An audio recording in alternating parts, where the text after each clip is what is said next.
It was a Hillman Super Minx, and it was light green. I got it in 1962. It was automatic, you see. I was really upmarket. My dad was a Celtic fan, and he took my brother and I to see Celtic when we were very young, you know, maybe 4 years of age or 5 years of age or something like that. But once I went to school, I supported Rangers. Centre forward or inside forward, either or, if you know what I mean. I was a goal scorer. My brother and I used to buy an LP each week. He'd buy one week, and I'd buy one another in the next week, you know. There was a great group at the time. I used to buy all their LPs. It was called Ray Conniff. I had about 12 of them LPs.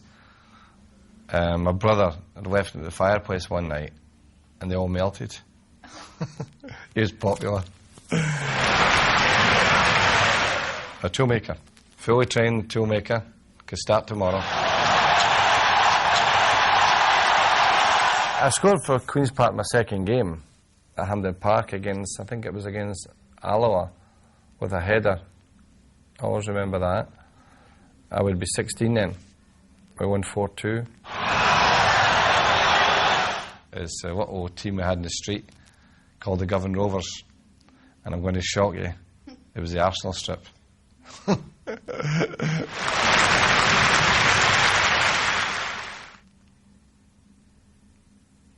I'm not, I'm not sure.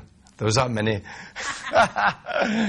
There was this big queue outside my door, you see, you know, and as a matter, who's the lucky one? I was against Partick Thistle reserves for St Johnstone. My dad was at the game. I always remember it. The guy was clawing me a whole day.